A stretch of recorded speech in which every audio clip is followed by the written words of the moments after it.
Hey, rip to an absolute poon hound legend. Larry Flynt has passed away. We're going to talk about that. The boss was born driving drunk. What? Plus, I need to talk about Gina Carano, and I have a video of a German actor describing baseball, and it's the most hilarious shit you've ever seen. All that and more right now on Barry on Deck. Lego.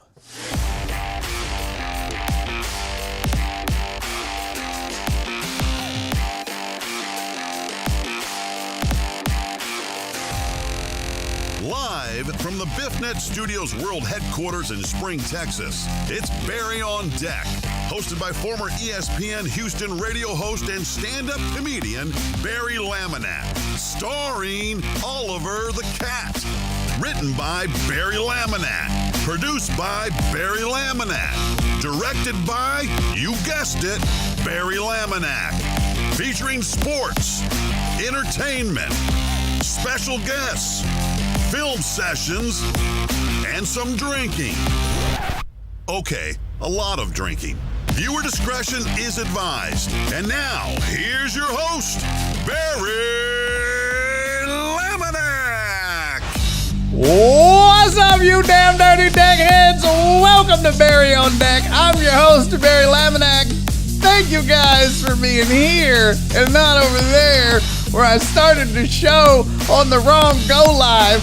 And then it was a thing, and then, god damn it, is there ever gonna be a time in my life where I don't have technical issues? Welcome to the show. Thank you guys for showing up and being here today. What's up, Chuck? Welcome back, homie. Listen, I fucked it up, okay? I went live on the wrong thing. You know, when you go live in here, there's like a schedule, and you have to pick the scheduled go live. Otherwise, you just go live on some other crazy shit, and I did it wrong. And listen, it doesn't matter because I'm here. The BTK killer's in the building. Hey, we did it. We're live. It doesn't matter. I fucked it all up. I feel terrible. If you haven't subscribed to the channel, make sure you do so that when I go live in the wrong location, you'll get a notice that I'm live on the wrong spot. Hey, I do want to say thank you guys for joining. Lots of fun today. Not a lot of sports. If you're here for sports today, this might not be your show. We do have some sports. I want my favorite sports thing might actually be this German dude describing baseball. You guys, I am telling you, this is absolutely hilarious. So we're going to get into all of that and more. But first and foremost, let's get this party started as we always do with the chat. Kicking it off, Jeff Bell, the inventor of the Triple Crown. In the building, got first, didn't get first like, didn't get the first super chat, but he was here first, and he is the greatest deckhead of all time for the next 2 hours, and you guys can't take it away from him. So no matter how hard you try, suck at chat, Jeff Bell beat you to it. Step your damn game up. All right, next thing I want to point out, or let's just do this real quick. I got to turn this down. Oh, well, that just turned that off. Hey, let's do the chat, shall we? The chat. Here we go. What the okay, where's all my chat? There it is. I don't know why that always gets off-center. Pisses me off. What's up, 713 Hooligan? What up, D-Mata? Third in the building. BTK, what's up, killer? You were not first, but you tried. G-Man, what's up, man? Keith Sager's in the building. There's Alan Denson with the $5 cock block. Oh, that's so great. $5 cock block from Alan Denson to prevent Jeff Bell from getting the Triple Crown. And D-Mata was just making sure that he cock blocked it as well. What's up to Scott Hanzo? I see you, Playboy. Rudolph Rodriguez. Sanitize. Wash hands. Social distance. Back the fuck up. I appreciate you and the message every day. Donna Rogers, what's up, sweetie? I love you. I hope you're good. I hope you're feeling better. Jimmy John in the building. Alan Denson is here. I said, Jesus Perez, Chucky, I saw you, baby. Aaron J. Bryan is in the building. John Dory, Ray, what up, player? Welcome back. There it is. Steven, the weather guy. Lil Uzi Vert with the weather update, which is important. We need to talk about this weather thing coming up. Current conditions at BiffNet World Headquarters, 42 degrees, dew point 38 degrees, cloudy. 80% chance you should be checking out the weather page on Discord. There's a lot of good info being passed around on the Discord server. If you're not a member of that, I'm going to show you in just a second how to become a member of it. Oh, by the way, I forgot to tweet out the show was live. Damn it. No wonder nobody's here. Just kidding. Y'all are here. Fuck the rest of them. Uriel Villanueva is in the building. Who else? Alex Villanueva is in the building. Alex, what's up, buddy? Thank you for your reply on Twitter. Much appreciated. Francisco, he said hi from High, Texas. Luisa Leia, one of our chat moderators, first mod in the building. Rick C is here. Joe Pro, thank you for the super chat, homie. Christopher Mina is in the building. Jeff Bell said, I do. I'm from Denver. Monday is going to be interesting. Oh, Awake Reaper is here. Sylvia, what's up, girly girl? How are you? Who else? Tony Garza's in the building. CC, love you, girl. Love you, CC. Chuck, I got already. Wallace Wiltz. Hello, Sid. Gregor Vega Jr. is in the building. Who else? Brandon Martinez. What's up, peoples? How are you? Hi, Jen. How are you, sweetie? Who else? Incarnate is here. Justin Kelm is in the building. I got Chuck. It looks like that's it. We're caught up now. Nope. Here's a super chat. Thank you, Eric Resendez. He said, I was first on the other stream. Yeah, I've kind of fucked that up. I kind of fucked it. And then I said so in the chat. I was like, bro, I totally went live on wrong shit. And then Cece's like, yeah, we know. I don't need y'all shit. Truck driver Pookie, thank you for the super chat. I was the first on the real live show. No, you weren't. Jeff Bell was, and then Eric Resendez was. So fight about it. Royce Moore, what's up, man? All right, let's get to it. That's enough shat. That is enough shat. Okay. I gotta stop saying I've been saying that a lot today. First of all, new beanie. So I wanted to do something. As you guys know, we had the Super Bowl watch party, and a lot of you hung out with me, and I appreciate it. And some of you won beanies, but some of you already had the old school beanies because you've been on the Patreon for at least 6 months. And because of that, I sent you this beanie, this Barry on Deck beanie. And then I thought, well, that sucks. Like 9 of you won a beanie. PK already bought a beanie. And I was like, well, I don't want to send her another one that she paid for, and then everybody else got one of these because of my appreciation for them for being on the Patreon. So I was like, you know what? I'll just do a new design. So I did this design. So if you want a beanie during Super Bowl, this is what I'm sending you, unless you didn't get an original beanie, and then I might send you one of those instead. But I'll have a few of these available. Oh, why is my nose running? It's cold. I have a few of these available on the website, barryondeck.com later, but I'm running out. I literally have like 12 beanies left to print on. And so I think I'm going to make 6 of these, 6 of the others, and when they're gone, they're gone. So, yeah, I know, Brian. That's why I tried. Dude, I was up until, I told y'all, when you see coffee, when you see me drinking coffee on the show, that means it was a rough late night. Well, today it's kind of both. I mean, I'm in a good mood. I'm not tired. But I was up till about 3:30, 3:45 in the morning printing. You can see, hold on, let me turn on Flex Cam for you. I'll show you guys. You can see over there in the chair.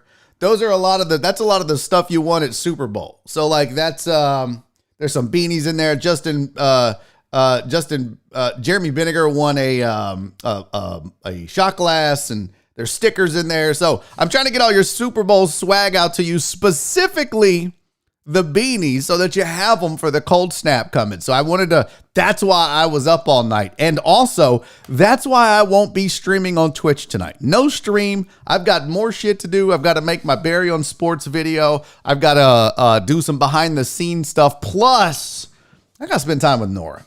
So I won't be streaming tonight on Twitch. I just have too much work stuff to do to get ready for the upcoming cold and get you guys taken care of and everything else. So yes, there will be a beanie available on the website that looks like this. If you want one, great. If not, totally understand. I totally get it. You don't have to buy one to show love. It is appreciated though.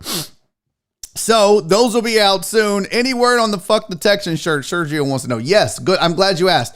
So when I ordered the shirts from Alpha Broder, they sent me black and not navy.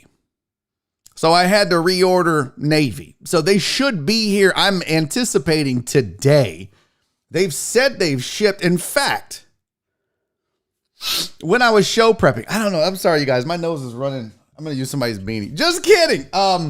When I was show prepping, I heard like UPS or something. So the shirts might actually be on the porch. I'll check at the break. If they are here, I will make them tonight, and they will go in the mail tomorrow or the next day. But I'm going to get these beanies as soon as the show's over. I'm driving to the post office and dropping off what I have because it's the majority of it is beanies. For those of you that won shirts during the Super Bowl party, I'm going to make those and get them to you as well. But I'm getting this out first. Also, I would have finished it last night.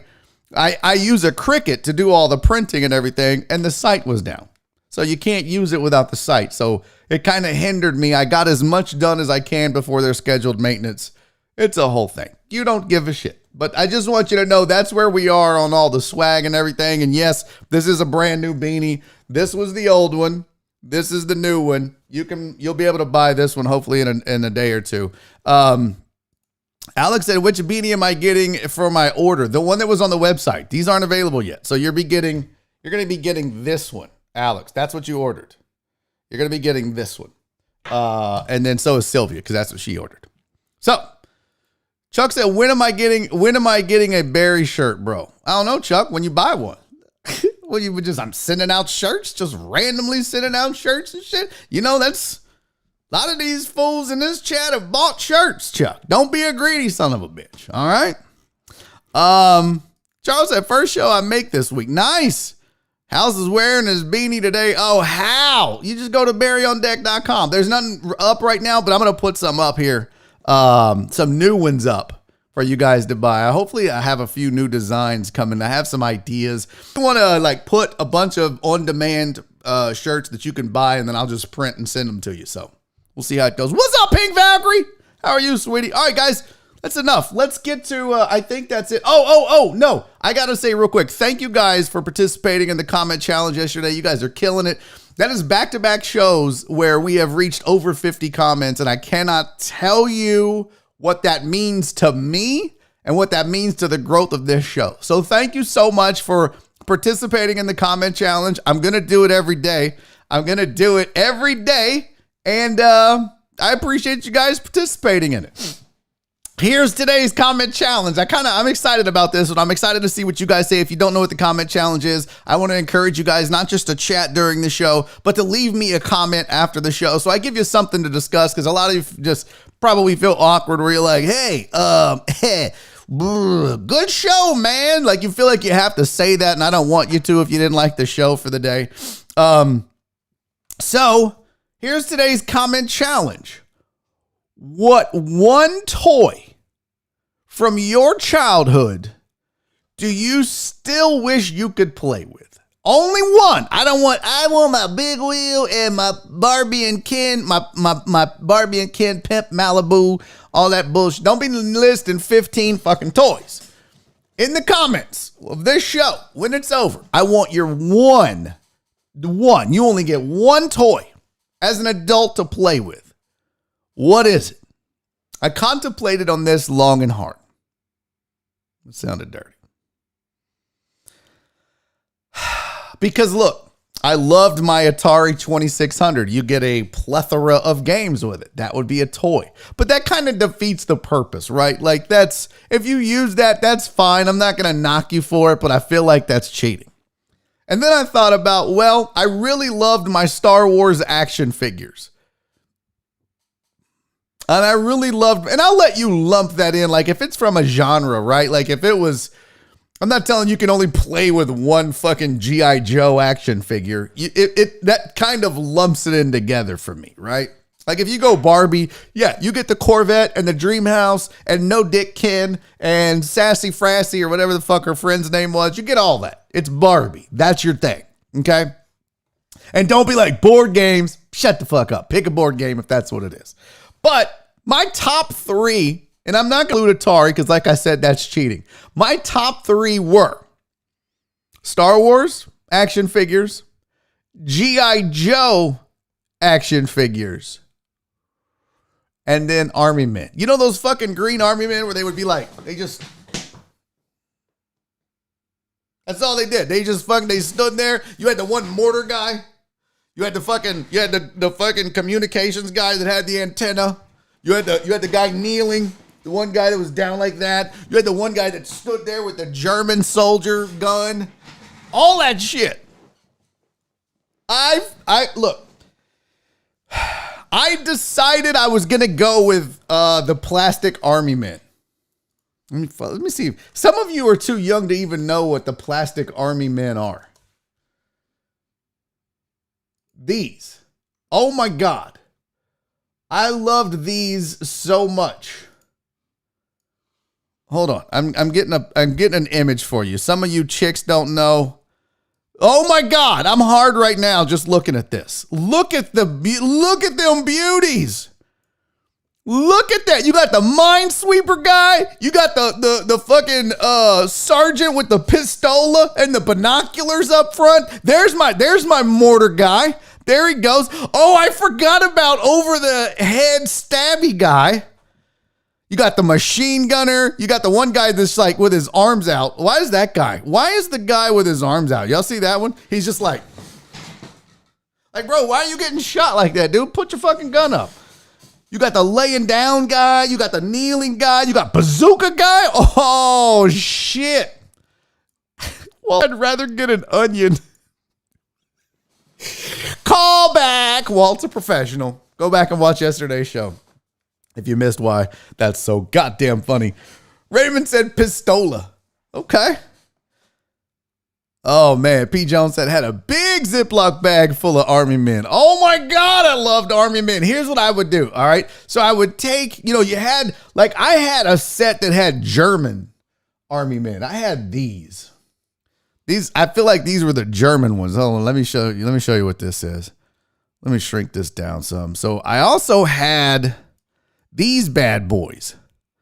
So on the right, these were the Germans. These were like the Americans. And I would just recreate World War II. And I'd have the Germans with their big stupid German helmets and their stupid German outfits. And I'd put them on one side. And then I'd put America on the other side. And here's what I'd do. This was dope as shit. Me and a friend would play it too. And what we would do is we'd set up, you'd have a line in the middle of the living room. And you could put army dudes anywhere you wanted. Put them on a couch. Put them barely behind something. We put them on each side, set them all up, right? You had to have a front line too. It was almost like, there was rules. You had your frontline guys, you had guys hidden everywhere, and then you each got a rubber band. And it was like a game of war. And so you'd take the rubber band and you'd try to take out the other dude's army men. And then you'd shoot and you'd knock some over and they'd remove them. And then they would shoot and then last man standing won. Oh my God, we killed so many hours doing that. And I swear to God, I'm going to turn on this camera one day and there's going to be a whole goddamn recreation of World War II back there. I would do it. I would do it. I just loved this. This was my shit. This was my toy. Even more so than G.I. Joe, even more so than Star Wars. I had a big wheel that I loved, my Atari. What was it? Oh, I had a green machine. That's what I had. I didn't have a big wheel. Oh, no, I had a big wheel and a green machine. Bro, you didn't have the cannon that fired the Q-tips. What? That sounds so dangerous. That just sounds like it would be like, you missed. That's my turn. That doesn't sound good at all. That doesn't firing a Q-tip. Oh my Lord. Incarnate said Transformers. That was big. Was GoBots like the knockoff? GoBots was like the broke ass Transformers. That was like the Equate Transformers, right? If you used GoBots, that was like Hill Country Fair Transformers. Oh, Chin's out here cheating. ColecoVision. House out here shooting his eye out. Red Ryder BB gun. Stretch Armstrong. Gary Baker is 109 years old. Dude, Stretch Armstrong was the shit, though. You just fucking walk across the living room with that bad boy, just slam his arm in the fucking door. Blah. Did anybody ever break their Stretch Armstrong? Was that the goal? Did you slam it in the car door, tie it to a tree, and drive down the street? Just see what the tension was on that bad boy? God damn it. Stretch Armstrong's a good one. Hal says, I remember just playing marbles.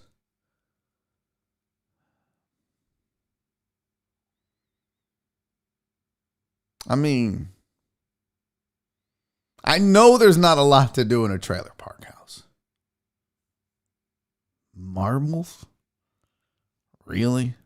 I mean, I had marbles, but I wasn't like, hey, is Phil there? Hey, what's up, Phil? You want to come over and play marbles? No, bro, we go outside and play fucking football or something over marbles. Marbles? Marble? You got to have friends' house. How did you play marbles? I'm just fucking with you. Royce Moore said, my mom just found my slammer board. I don't even know what that is. Allenton said, I had a set that included a mountain fortress and planes. Oh, I had German bomber planes, like a propeller prop plane, single prop planes. Oh, that shit was dope. Cece said, I also had a unicycle. You had a unicycle, Cece? What are you, training to be a clown? That's pretty dope. Wallace said, out here giving Walt my funny credit. You raggedy bitch. Oh, I said Walt. It was Wallace Wilt. My bad, Wallace. You were the onion joke. That's my bad. I just see the dub and I see a W-A and there's an L and a T in there, and that's my bad. I fucked up. Damn, Justin Kelm used to blow his army men up with firecrackers. That's pretty dope. All right, let's keep rolling. So that's your comment challenge. That's what I want to know. You said it in the chat, but I need you to leave it in the comments for the show later on today after it ends. I don't think you can comment right now. I might be wrong. Hell, I don't know. I got to delete this one where I went live for no fucking reason, like an idiot. Okay, let's get to the show. We do have a lot to get to. Yeah, so let's talk sports headlines first and foremost, shall we? Hey, did you know the Raptors are going to finish out the NBA season at home, at quote, home in Tampa? Yeah, remember, they haven't been playing in Canada because they can't. So they won't allow people to get in. And so the Toronto Raptors have been the Tampa Raptors, and they are going to finish out the season here in the US of A. Dodgers and Walker Buehler, have avoided arbitration. They have agreed to a 2-year, $8 million deal. Kind of shocking news, but not really. It's really more of the how the mighty have fallen. Remember, the Red Sox just won a World Series in 2018, the year after the Astros did. And this should give you some hope, Astros fans. I mean, yeah, the Astros aren't the same 2017 Astros. A little bit different, but you could be the Boston Red Sox, who are just in a fire sale right now in a complete 100% rebuild. They have traded Andrew Benintendi to the Kansas City Royals in a 3-player deal that had the Royals send a prospect to the Mets and to the Red Sox. The Royals are retooling now. The Royals have been in rebuild mode for several years. They've traded away some good players, and they've let some free agents leave, but they went out and signed 3 big arms in the offseason, and now this trade for Benintendi. And if you're asking me, do I think Benintendi is the difference between them, having success and making the postseason or not? No. He had a good year, the year of the Red Sox World Series, but he's got a long way to go to climb that mountain again. At one point, though, I mean, he was a can't-miss prospect. I believe he was drafted I want to say 5 or 6 or between 5 and 8, 5 and 9, I think. It was a very high draft pick for the Boston Red Sox, and a lot of people thought he could contend for Rookie of the Year. I think he ended up getting second. But how the mighty have fallen, and he just flamed out, and not flamed out, but he hasn't achieved the level that everyone thought he could. So maybe a fresh start in Kansas City and recommitting to the sport might help him a little bit. Lastly, Karl Anthony Towns, Cat Daddy. Cat said that COVID did not treat him well. You recall, man, Cat has not had it well in this whole pandemic. If you recall, he lost his mother to COVID. I think he's lost 5 other family members that have passed or had COVID. I don't remember which. I don't want to misquote it. But it has really affected his family. And, he got it. And he said that he didn't go into specifics, but his genetic makeup makes him predisposed to being at risk or higher risk of issues with COVID. And he said that I think he's had it since January. And he finally came back last night. I think he had 18 points in the game. But he said it took a toll on him. There were times when his vitals were tragically low, where it was very scary on several occasions. So, it just, to me, it becomes another reminder of the fact that, sometimes, hey, what's up, David Green? Long time no see. Sometimes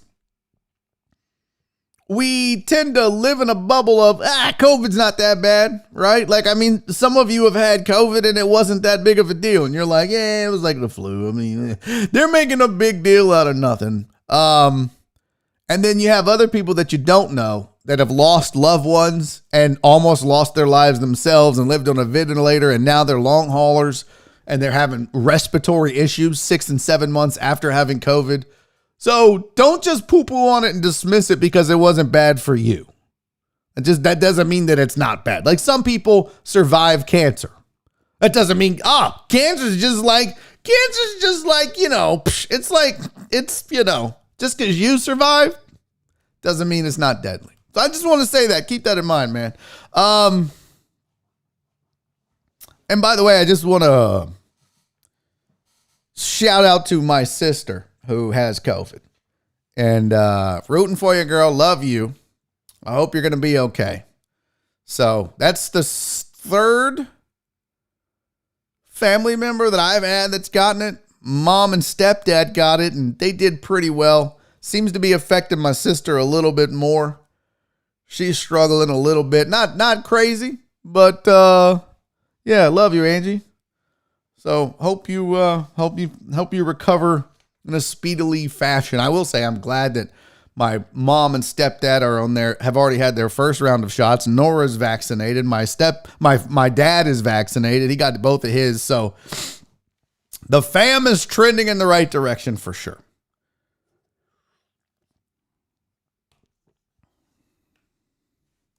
Yeah, that's true, CC. Like, that's the thing I was thinking about with Karl Anthony Towns is the fact that he's got to feel weak. I mean, to put up 18 points in the NBA, and even as talented as he is, pretty crazy.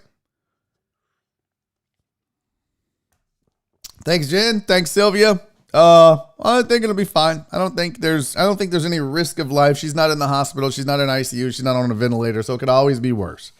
But yeah. See, look, CC said, I'd die walking upstairs one flight even. CC, you might be a long hauler. You got to be careful. Got to be careful. Now, mind you, he had this since January, so, or early January. So it's been a few more weeks, I think, maybe but yeah. Thank you all for the thoughts. I appreciate that. So I got to say one thing about the show, and then we're going to keep rolling because I do want to talk. I want to get right into this video of this dude describing baseball. You guys are going to laugh your fucking ass off at this video. I promise you.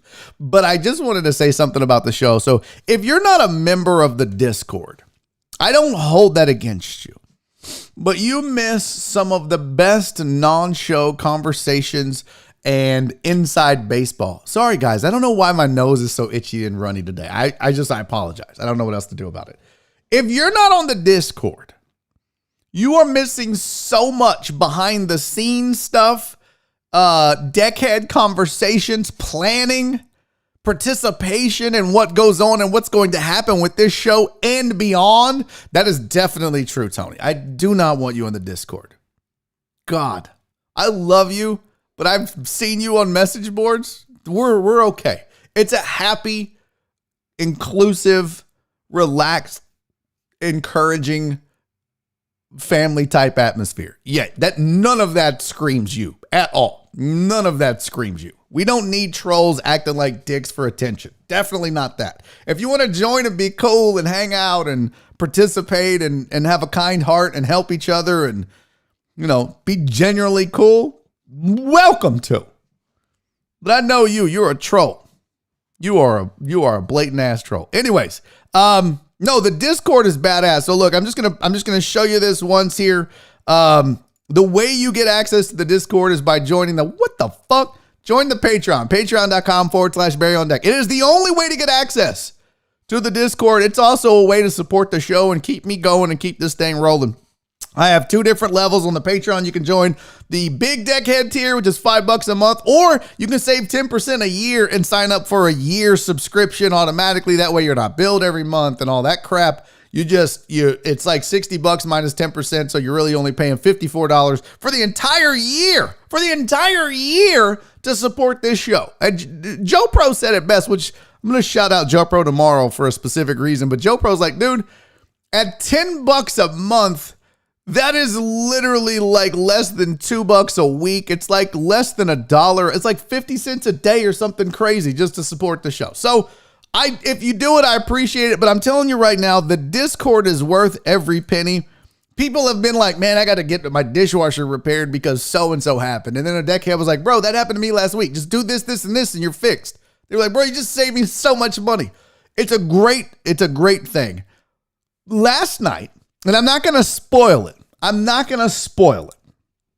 I'm not going to give you the details. But there is something in the works from a marketing perspective for this show that could be huge. And it all went down on the Discord. This thing could go viral. These are the kinds of things that happen on the Discord. So if you're not on there, you're missing out. And I just want everybody to know I've already been in contact with salespeople and it's moving forward. So hopefully this all happens and I can tell you guys about it later. But I'm just telling you, get on the Discord, get on the Patreon. You're going to enjoy it. Okay. I do want to do one update before I show you this video. Oh, it's 2 cents a day. No shit. Yeah. No. It's not 2 cents a day. It's not 2 cents a day. There's there's 20 shows in a month on average, right? It's 20 cents a show. No, that's only $4 a month. It's $20. No, it's $10 divided by 20 shows. It's 50 cents a show. That's what it is. $10 a month is 50 cents a show. Well, but you're doing 364 days, Demata. I'm not on Saturdays and Sundays. So it's really, if you look at it per show, if you sign up for the Patreon at $10 a month, that would be like you super chatting me 50 cents every day. Now think about that. It's like, I'll send him 2 quarters today and tomorrow and everything else. Y'all done broke Barry. Don't do math in public. It's awful. I mean, it's awful. Listen, I know what my strengths and weaknesses are. Math, not one of them. You just missed the last 10 minutes. Who? What? What happened? Where's that at? Jeff Bell, thank you for the super chat, buddy. Thank you so much, man. Way to go. Jeff Bell with the super chat. He said, take it from a plumber. Wrap your pipe and drain your sprinkler backflow preventer. Any questions? Hit me on the Discord. See, that's what I'm talking about. We have plumbers, we have lawyers, we have accountants, we have HR people, we have IT people. It's amazing. And then a guy like Jeff Bell shows up and says, hey, man, any of you have questions, hit me up on the Discord. I love it, Jeff Bell. Thank you so much. Thank you. Yeah, it's pretty dope. So go do it. Okay. Now, I don't want to beat you guys over the head with it. Join if you want to join, support if you want to support. I tell you it's worth it. There's a lot of value in the Discord. All right, now, where did it go? Oh, there was an update. Yesterday we talked about Mark Cuban and the Dallas Mavericks not playing. And I just found this old picture of the Clippers and the national anthem. And yes, I realize that literally none of these people are here, but I also wanted to do it because, boy, that Clippers team should have just been a killer, right? Look at the talent in that lineup. That Clippers team, what a disappointment they were. I digress. The NBA has said that the NBA is going to require teams to play the national anthem going forward. The Mavericks had not been playing it, but the NBA announced in a statement on Wednesday that all teams will be required to play the national anthem. Remember, I gave you this update that said that the Mavs planned on playing it. They played it last night. It says, this was the quote from the NBA, with teams now in the process of welcoming fans back into the arenas, all teams will play the national anthem in keeping with long-standing league policy. So it's going to happen. And I think, look, I'll say this about the whole thing. I gave you my thoughts on it yesterday and why they did it and what it means and the significance of it. And I was good with it. I love this country. I'm proud of this country. I think we got a lot of things to fix, a lot of healing to do. but I still wouldn't want to live anywhere else. I mean, to say we're the greatest country on earth, we got a lot to fix if we're going to live up to that. I said all that yesterday. I'm not going to go through it again. I will say this. There are probably some of you that are pissed off that the NBA caved and is saying you've got to play the anthem. There are some of you out there like, this is bullshit. Listen, sometimes you win, sometimes you lose. The NBA can do what they want to do. If they want their teams to play the national anthem, it's their business. It should not be offensive to you. It should not be offensive to you that they play the national anthem before the game. If you don't want to stand for it, if you would like to kneel, if you want to turn your back, those are all well within your rights as a free American to do, and I support your right to do that. But you also have to understand that the NBA has the right to play it. And I'm okay with it. And I think that, I've got stories about Gina Carano getting canceled for the things she said, and I'm here for it, and I think she deserved it. But I think you also have to remember, my cancel culture peoples, as much as I support most of the things you guys stand for, you got to take some L's every once in a while. You're not going to get everybody canceled all the time. And just because you supported what Mark Cuban did doesn't mean if the NBA wants their teams to play the national anthem, it's a bad thing. Give and take a little. And I'm good with it. I'm okay with it. I support it. If this is what they want to do it.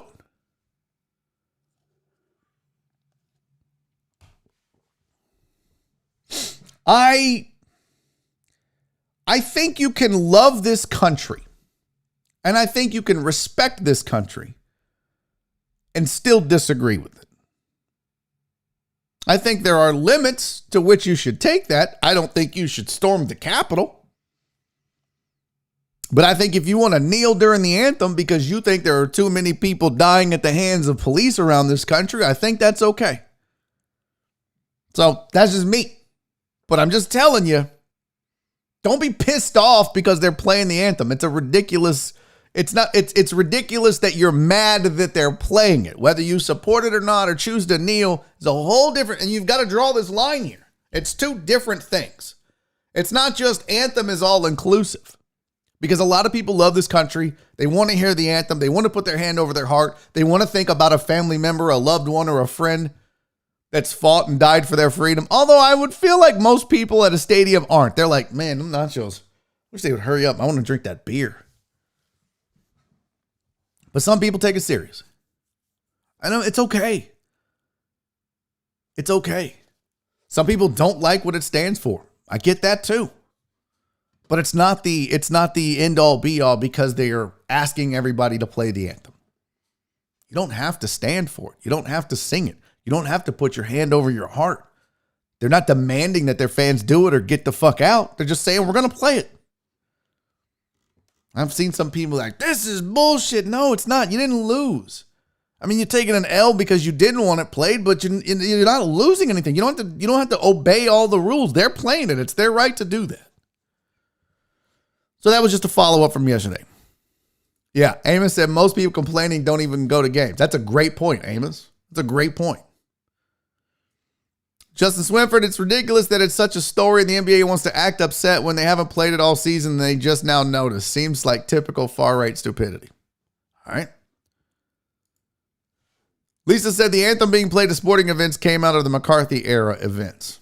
I didn't know that. I mean, I saw that they actually sang it. I said it yesterday. The first time it was ever played at a sporting event, it was sung in the middle of a World Series game in 2018. And then they started doing it more after that.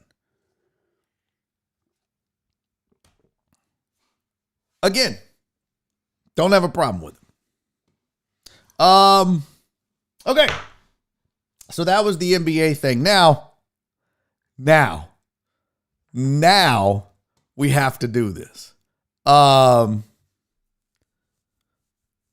Smurf. The problem with cancel culture is that it's one-sided. I'm waiting for Kimmel to be canceled for this blackface. And did we forget the crap Ellen DeGeneres did and still has a show?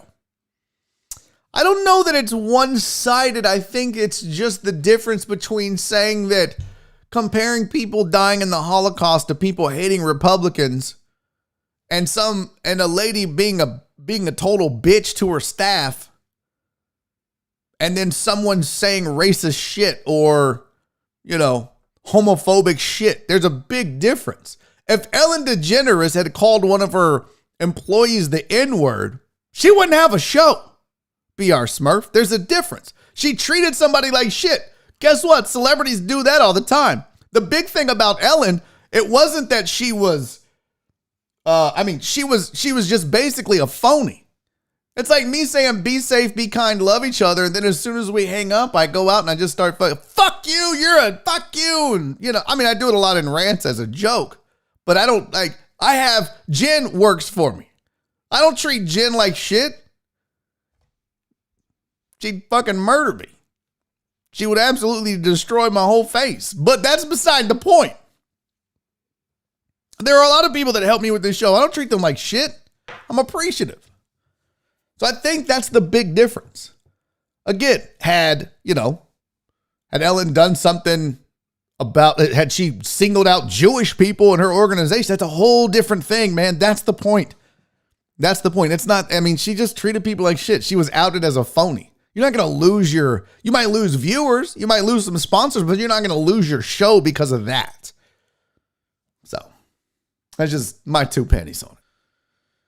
Jen and Nora would murder me. I fear the women in my life.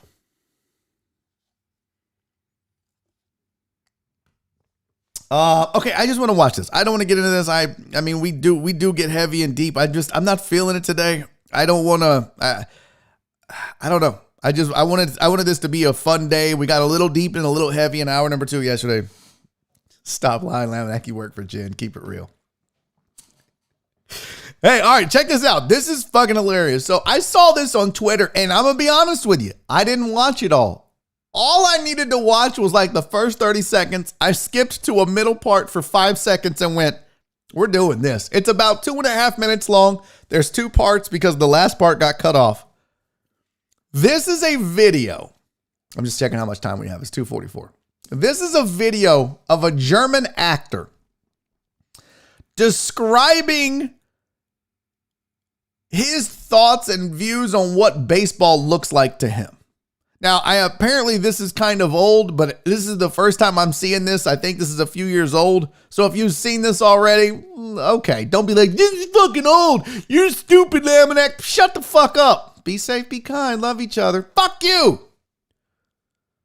I haven't seen it. And I'm willing to bet you that there's some more people that haven't seen it. Oh, see, House has seen it. House, shut the fuck up. All right. So this is this German dude describing baseball. Never seen it, but I think you're going to like it, except for House, who can go, while this is playing, House, go make you a nice plate of dicks and eat it. Watching now a little bit your baseball here in America. By the way, this dude is so fucking stoned. Look at his eyes. This dude is so stoned right now. I'm here for it. House, and I haven't seen it. Hey, be safe, be kind, love each other, House. Don't argue with me. Go make your plate of dicks. Here we go. This game is the most confused game of that I'm knowing. I enjoy football. You say soccer. We have a ball. We have a net. We have a net. Kick in, boom. You kick it. Did ball go in net? Boom, point. We are finished. Next time, now we go again. Ball, point, boom, net, ball, net, done. Yes. No, baseball. Oh, okay. We have some pillows. We have some pillows on the dirt, and then we have some grass, and then we have people that stand all around to make a grabbing of the downstairs, grab of crouch, look around. Then man with stick is there, and then man look at stick man. And look at man with glove, and he make like this one. What? For like 1 minute with a man. And then he, boom, he throw a ball to the stick man. And the stick man may hit. If he make a miss of 3 times, then out. But if 4 times the throw is bad, boom, and he may walk to a pillow. Or if he make a hit of ball and it go to the side of the paints, then it is more hits and hits and hits. But if he hit a ball very far, then he may run on all the pillows around the pillows. And sometimes someone is stealing the pillows, and sometimes a man is, if you hit a man with a ball, then he may run to the pillows. And many people, and the boys in the trench, they sit in the trench, and they look around, and they spit in the hat, and then clap, and spit, and then they run to the field, and then they make a trade in 9 times, but time out on the 7. After 7 times of run on field, everyone sing a song about popcorn.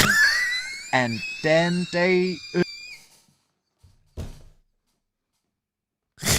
I love this so much. All right, here's the second part. The hat, and then clap, and spit, and then they run. Then they run to the field, and then they make a trade in 9 times, but time out on the 7. After 7 times of run on field, everyone sing a song about popcorn, and then they do more.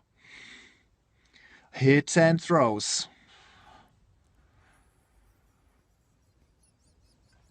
What? Oh my God. You know, look. That shit is so funny because we see it and we're like, baseball's the hardest game. I'm always like, fuck you, White Magic. You couldn't hit a baseball. That's the hardest sport to play. And it's technical. It's chess. And everybody else is playing checkers and the batter. And we look at it and he's like, there's pillows and men in trenches and they go spit, cough. Oh my God. That was so goddamn funny. I don't know why I enjoyed that. And then they sing a song about popcorn. Oh my God. I saw the first 3-5 seconds of that. I was like, yo, I'm in on this. This dude, that's funny as shit. He needs to do, I want him to describe all American sports. I need a video from him describing basketball. I need a video from, well, I guess there's Euro. There's like a German basketball league. Yeah. I need a video of him describing American football, rugby. I guess there's German rugby. I don't know. I need that. That dude is hilarious. Oh, he's hilarious. Lee was shocked in the building. Wait, that's not Jeff Gordon? It does kind of look like Jeff Gordon. Hold on. A little bit your baseball. That does look like Jeff Gordon, though. Oh my God, that's hilarious, Lee Shock. So he does have a series of videos. I need to look into this dude. He's funny as shit.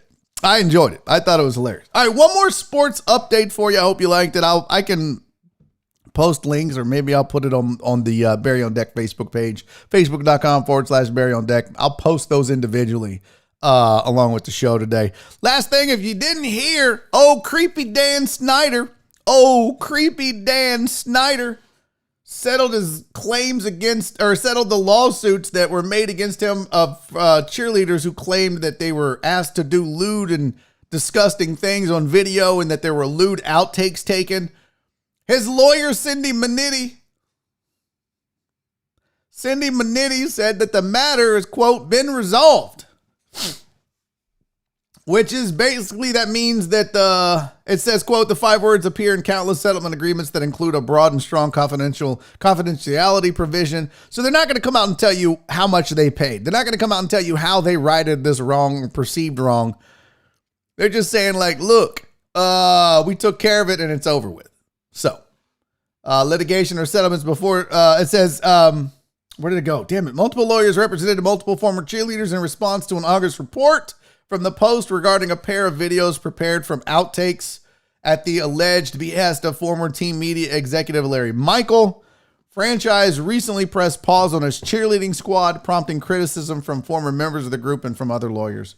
So it says, quote, this is attorney Lisa Banks, quote, it seems that if you want to improve the game day experience, you would first look at ticket prices, parking, and food, not dismantling a popular and successful cheerleading program, because they did push pause on it, which I'm sure was their way of getting back at them. But the matter has been resolved, at least this one. Still a lot to go. And yes, I do tend to agree with you, House. If you've got a confidentiality agreement, that means, you know what? The heat was too much. We settled. We just wanted this to go away. Hey, look, William Resendez. What's up, dude? What's his, so he has a Netflix show. What is it? It's good to see you in here, homie. I got to see what his Netflix show is. He's an actor, saw him on a show on Netflix. Oh, he's on a show on Netflix. I thought you meant that he has a Netflix show. Yeah. That's dope. Milli Vanilli's not a lawyer. Okay, let's do this. 252. I think that was all of the things. Oh, I do want to remind you guys about one more thing, if you don't mind. We are approaching the deadline. I need your video games, and not just PS4 games now. I need Xbox 360 games. I need your Wii U games. I still need PS4 games. Shout out to my niece, Mandy, sent me a picture. Some of her coworkers donated some games for me. So I'll be getting those as well for the PS4. I'm super pumped about this. It's getting to be so much that we have had to start taking inventory of everything that we have. But I want you to know the reason I'm doing this is I got a new PS5 and I was sitting there and I was like, you know what? I'm not doing anything with this. I don't want to sell it. We worked with Bay Area Turning Point over the holiday season. And if you don't know what Bay Area Turning Point is, they are a shelter that allows women and children and men who are victims of sexual and domestic violence to stay there and get their lives back on track and escape the violence that was in their life. And they do wonderful things. I've talked to both of them on meetings, and they are just salt of the earth people that really care about their community and helping people. You know, there's some people that you see that have organizations that you're like, there's a lot of pomp and circumstance and all this other shit. Bay Area Turning Point loves helping people. I sent them, one of the things I sent them was like sheets and dish soap for the kitchen and stuff. They were ecstatic about this stuff. That's how much they care. They're like, anything and everything helps. So I thought, you know what I want to do? I want to take my old PS4. I'm going to give it to Bay Area Turning Point so that the kids that are there in that shelter have some video games that they can play that takes their mind off of their current situation. I just thought that would be cool. So problem is I don't have any video games. All of them are digital downloads. So I asked you guys to send me some video games. Not only did you send me video games, Chris Pelk and Jimmy John have already sent me entire stations. Like, I got 2 Xbox 360s. I've got a Wii U. I've got 30 Xbox 360 games. I've got 4 or 5 Wii U games. And I did finally get some PS4 games in. So look, it's not over yet. The deadline is February 15th. And yes, that is the cutoff for now. No, I'm not going to turn it away if you send it to me later. But that is, once Feb 15 comes and goes, whatever I have in my possession as inventory is what I will be getting in contact with BATP about. We've had people donate TVs, money. Christopher Jones, my lawyer, sent $100 and was like, here, get them some controllers because they'll probably break them or whatever you need. And then Josh, aka 713 Hooligans, says $30. It was like, here, get some cables. You're going to need HDMI cables for all this stuff. You guys are amazing. I would ask, though, we still have some time. If you want to donate money, that's great. You can Venmo me at Barry-Laminack on Venmo. Just make sure that you put 4 kids games, and I'll make sure it goes to this particular cause. But I need working PS4 games, working Xbox 360 games, and working Wii U games. And Chuck said, what about an old Wii? Yes, Chuck. Yes, 1,000,000 times yes. If you have a gaming system you're not using, if you have games that you're not using, send them to me. I will get these to kids that need games and video games and some joy in life because of their situation. Doesn't matter what it is, send it to me. I'll make sure it goes to good use. All right, it's 2:56. Let's get to a break. When we come back, I have a ton of non-sports things to discuss, including the death of Larry Flynt. We got to talk about Bruce Springsteen. This whole Gina Carano thing is going on. I've got a Karen being the most Karen of all the Karens, and I'll show you that video as well. All that and more right after, where's the goddamn mouse at? I can't get over here. Right after this break. Stick around. We're going to take a 5-minute break. I got a hilarious video for you thanks to Chris Householder. It's the continuation of the Bad Man series from Pete Holmes. Enjoy that. Go grab a friend. Go poop, pee, smoke a cigarette or a joint, whatever you do during the break. I'll see you in 5 minutes. It's Barry on Deck. I'm your host, Barry Laminack.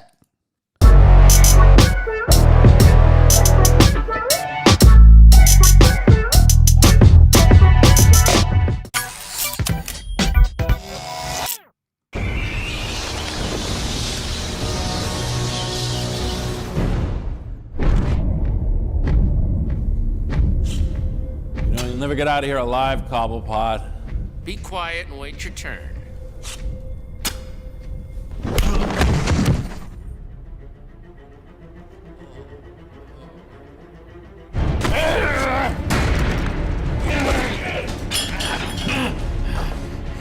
End me, Batman.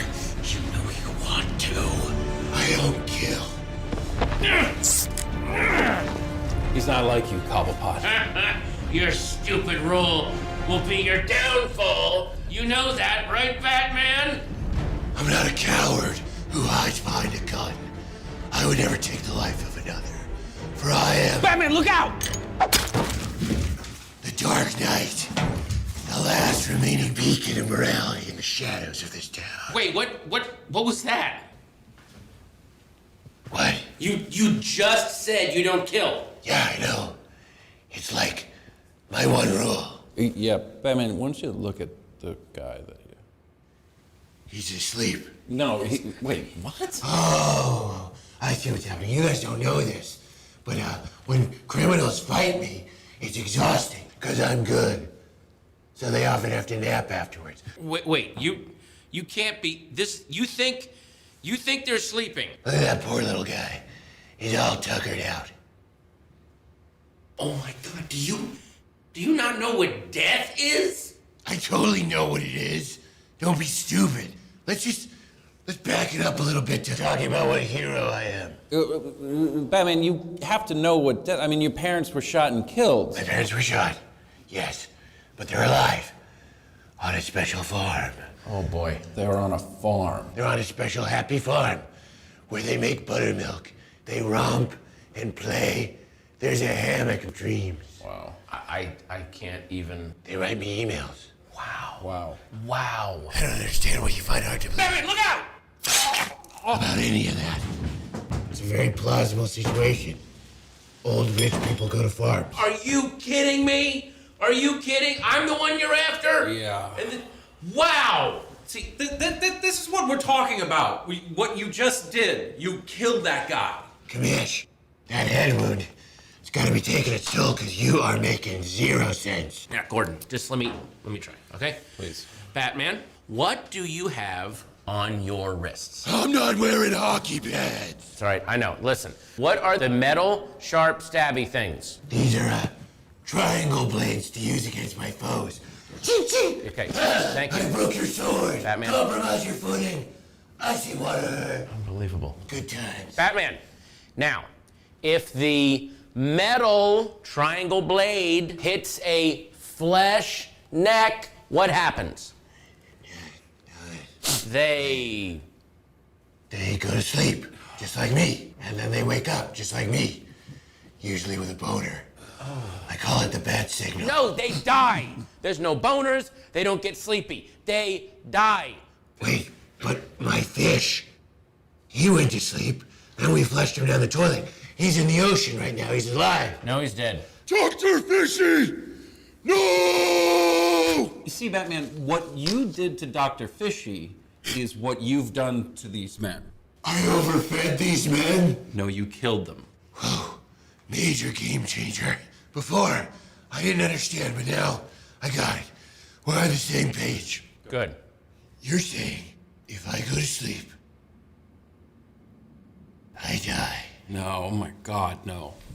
Wow. Well, doesn't matter either way, because I'm about to give you a personal lesson in...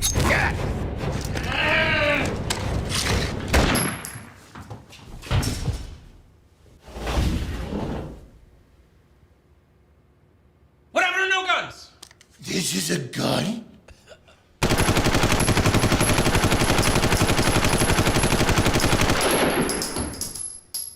You're an idiot! Shh, not so loud. You'll wake him. How do you even feed yourself? Through the hole I cut in my mask. Originally, it was just hard to breathe. Harder to death. No. Just one last time. No. For old time's sake. No. Can we trust him?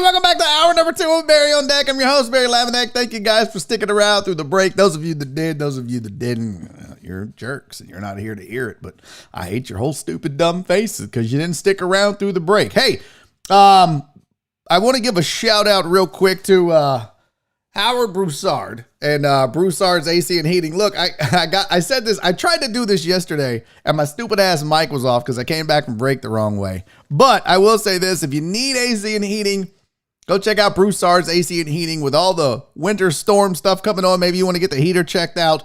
Give them a call. Check them out. Broussard's AC and Heating. Hopefully we'll start up the read soon because he paid for it back in May and he never sent me the info. So we're going to be a year, Howard. Get your shit together and let me push your product for you. Speaking of telling you guys about great advertisers and great products, let me start with the Y Factor.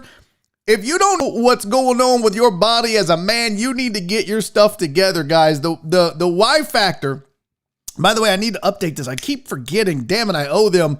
Hey, ignore what you see on your screen. It is not, I repeat, it is not mancenters.com. It is the yfactor.com. I'm putting it on the screen for you. We're going to replace that real fast here. Let me just do. No big deal. We covered that up. There it is. theyfactor.com.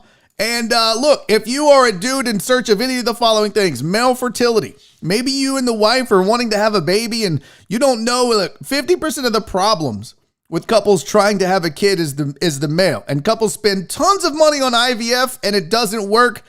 They test your sperm count, mobility, and more to make sure that the guy is good to go. So check that out. They have male fertility and treatment. They have no scalpel vasectomies if that's what you're needing. They have no suture circumcisions. As well, they do urological wellness exams to keep your health in prime, keep your health in its prime, I should say. The exams are about prevention. I did a wellness exam at the Y Factor, and I'm so glad they did because, look, I went in, and I told a story about it on the radio back in the day when I did it, but they did a thorough exam. They found something. I went and got out, and turns out it was a false alarm, but you know what? I'm glad I did it because I went through the process and it made me realize just how serious it all is. They are the top urology and men's fertility practice in the greater Houston area, so you don't look no further. 832-210-2556 is the number. 832-210-2556. Don't get the runaround. Don't get your time wasted by a bunch of clinics that just want your money. They treat you like a person, not a number. That's what I love the most. I would get calls. It's so easy. Just theyfactor.com or call them 832-210-2556. And do me a favor, for the love of God, please tell them you heard about it on Barry on Deck. That's how they know. That's how they know that their advertising dollars work. And now I know that you need good food in your life is because you go to Dan's Seafood and Wings. I gotta say, shout out to Dan's for hooking me up for the Super Bowl. They brought by their crawfish because it's in season now. Holy crap. Guys, if you're looking for some of the best crawfish in the city, I am not even kidding you. I just literally had it on Sunday. It is absolutely amazing. I had the crawfish and they sent some boiled spicy shrimp that was also cooked with the crawfish. Oh my goodness, it is so amazing. Check them out on Facebook, Eat at Dan's. Go to their website, eatatdans.com. Whether it's crawfish, boiled spicy shrimp, New Orleans barbecue shrimp, grilled platters, lo mein, you name it, they got it. 2 locations. If you're on the southwest side, 3991 South Gessner. On the northeast side of town on 18 Uvalde Road. Never more than 30 minutes away, guys. Make sure you get out to Dan's Seafood and Wings. I love that place. All right. I wish I could play songs. I can't because it's all copyright and bullshit, and YouTube and Facebook and record companies are all a bunch of hoes. But if I could play a song, I'd be like, I'm a hustler, baby. I just want you to know. Rest in peace to Larry motherfucking Flynt. If you're a fan of porn, this is your god. Not no Hugh Hefner, softcore, maybe show you some pubes every now and then, Playboy, blonde, big titties only type bullshit. Larry Flynt would show you butthole. He's showing it all to you. Not his butthole, like that would be gross. But like, there were no boundaries in his magazine. He showed it all. I don't know that like scat or pee necessarily. I don't know. I didn't see all the issues. I will tell you this though. Larry Flynt was a pioneer in the porn industry, and more specifically, he was a pioneer of free speech. If you haven't seen The People versus Larry Flynt, really good movie. If you haven't checked out a Hustler, I don't know. I can't vouch for it now because I feel like that whole thing just died with the advent of the internet and porn. Nobody really looks at magazines anymore. So I don't know. I don't even know. Does Hustler have a website online? I mean, I'm sure they do, right? Like, I'm sure Larry Flynt was like, hey, we gotta, I don't know how he talks. We gotta get online. Let's see. Hustler.com. Oh my God. Okay. Oh, yep. Wow. Jeez. Holy crap. Yep. They got a website. That's wow. All right. There it goes. It does exist. So Hustler did evolve. Now, I don't know. You know, look, I told this story. I've told this story before. You guys have heard this, but back in the day, I found a bunch of porno mags. And that's how you know I'm old, because I call them porno. I found a bunch of pornographic periodicals. And I found them in a dumpster in my apartment complex. I was in like, I don't know, 8th grade, 7th, 8th grade, something like that. I think it was 8th grade, maybe 9th grade. I don't remember. Found these pornos in the dumpster. And there was literally hundreds and hundreds of pornos. Tons of them. And I got them all out. Me and my buddy Jeff Leach. I was taking out the trash. I threw it in there and I just happened to, you look before you throw, and I thought I saw a titty. I was like, was that a titty? And I looked in the dumpster and there was just porn mags. Only time in my life I've ever climbed into a dumpster. I was like, I'm in. Got in there, pulled all the porno mags out, took them in the room, and me and Jeff Leach sat on the floor and just divided up porno mags for hours. And there were a lot of hustlers. There was like a wee, O-U-I, oi, wee, I don't know. There was Cherry. There was, what is the High Society? No, there was something, I don't know.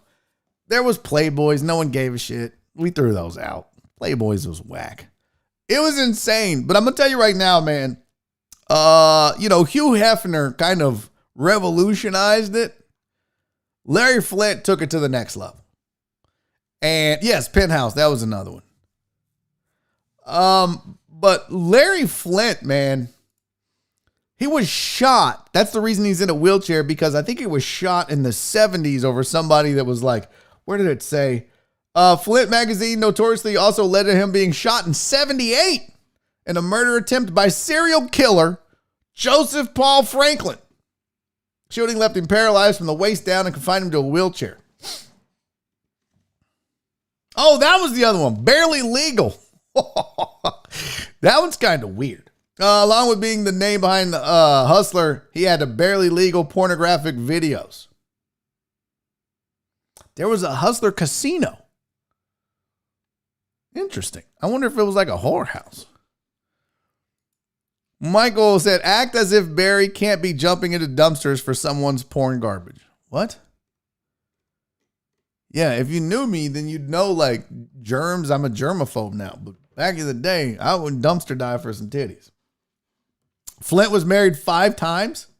Holy shit. Has 5 daughters and a son, along with grandkids and great-grandkids. Could you imagine being a great-grandkid of, like, you're like an 8-year-old and you're just learning about porn and you're like, you mean great-grandpap made these? Can we go great-grandpap's house? Like, you think you're going to show up and there's just going to be hustler titties everywhere? Nope. Just an old-ass dude in a wheelchair with a lot of money. I wonder what his net worth was before he died. I'm always interested in that. I always like seeing, like, what is a guy that makes porn worth? What do y'all think he's worth? Don't Google it, bitches. Larry Flynt net worth. What do you think? Come on. Hurry, chat. Hurry. What do you think? Quick. Stop Googling, raggedy bitches. What do you think? I've got the answer. Y'all are Googling. 500 million. Y'all are too goddamn slow. I hate the lag in the chat. $69. I hate you, Justin Swinford. Alex Villanueva, 60 mil. 69 million. Oh, look, somebody's super creative. Do we have the same joke back to back? You raggedy bitches. I need y'all to be better joke makers. If you're going to crack jokes, be original. Stop stealing each other's a Brazilian dollars. That's how you make a joke that's original. Of course, everyone does $69. CC, thank you for stepping your game up and bringing some original humor to this chat. Not the rest of these hoes. I hate you, House. Andy Huggins said Homer Simpson once called Stephen Hawkins Larry Flynt. If y'all don't know, Andy Huggins, the funniest human being in this state, dare I say, Andy Huggins is a Simpsons aficionado. That just tells you all you need to know about the level of humor that the Simpsons provide. If you can keep Andy Huggins' attention and make him watch every episode over and several times over, you know that's good quality humor. Andy is a huge Simpsons fan. You did a whole 69 themes episode. Don't even. Yeah, but I didn't crack the 69 joke right now. You did. Not me. You did. Andy probably met Larry back in the 70s. No, Andy never met Larry Flynt. Did you, Andy? You didn't. No, he didn't. Shut up. Stop it. Type 69 in the chat. What does that mean? $4.95 an issue? Is that how much it was back then? Really?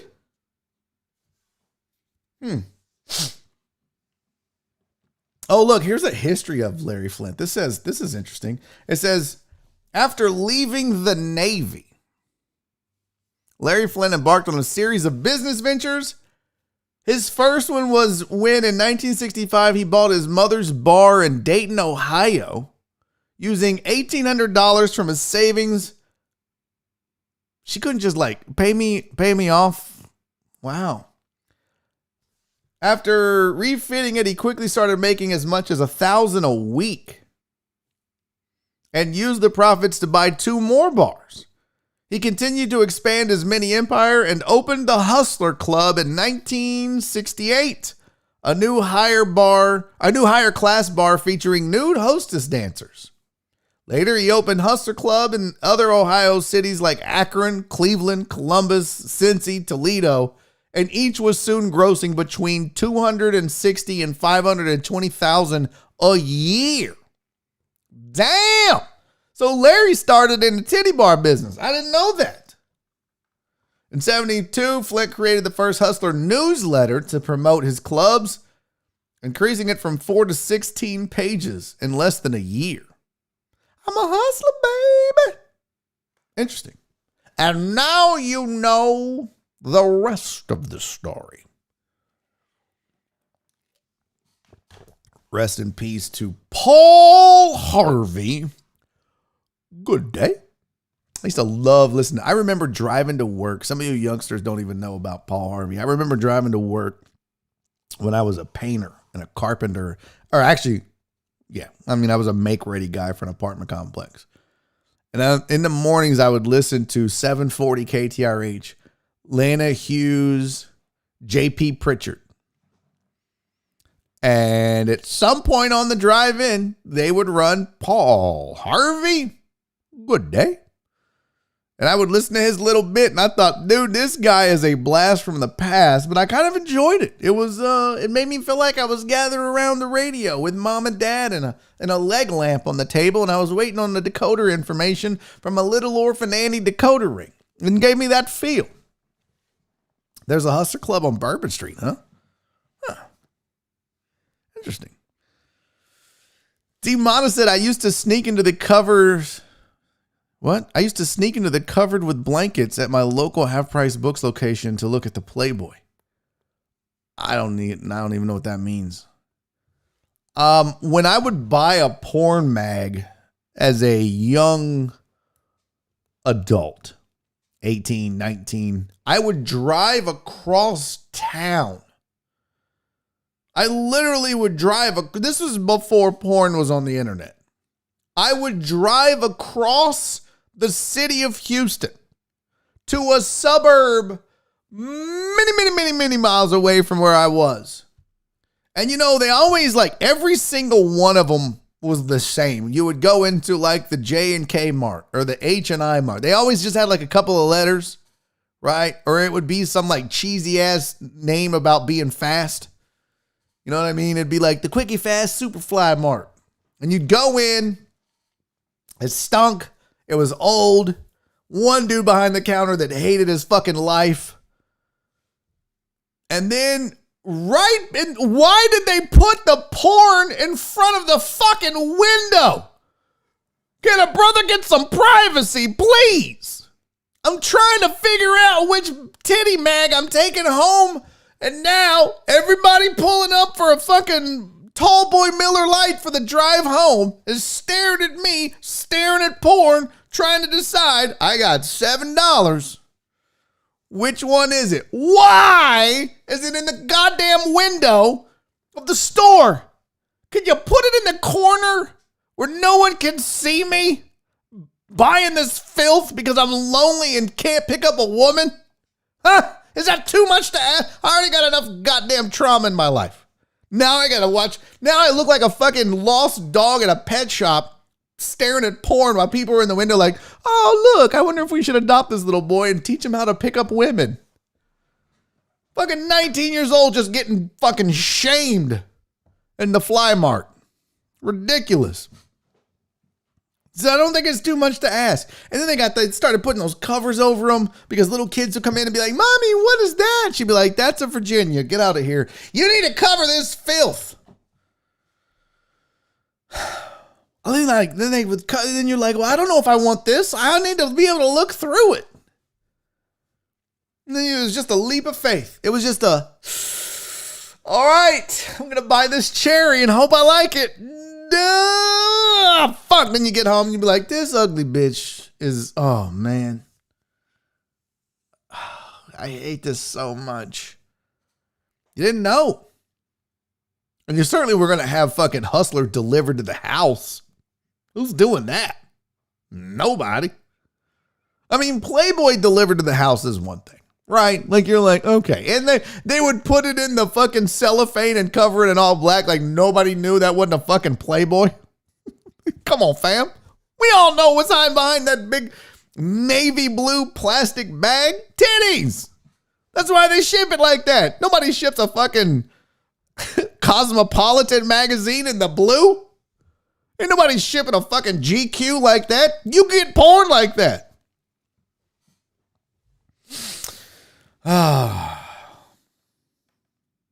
The trials and tribulations. Trying to jerk off. Up next on Barry on Deck. It was shameful, man. It was embarrassing. You're standing there, people walk by, you're like, you'd be standing there. So here's what I would do, is I would have like a fucking, I'd have like a Sports Illustrated mag. And then inside of the Sports Illustrated mag, I'd have the two I was trying to decide that I wanted. And then you'd sit there and you'd look at it. And then if somebody was coming, you could just be like, oh, really? So Bonds hit another home run. Oh, yeah, excuse me. You need to get to the drink? Okay. Yeah, go ahead. Yeah, that's cool. Cherries exclusive. All girl nude. Yeah. Yeah. No, I just, yeah. The Knicks look like, yeah. You had to be sneaky, man.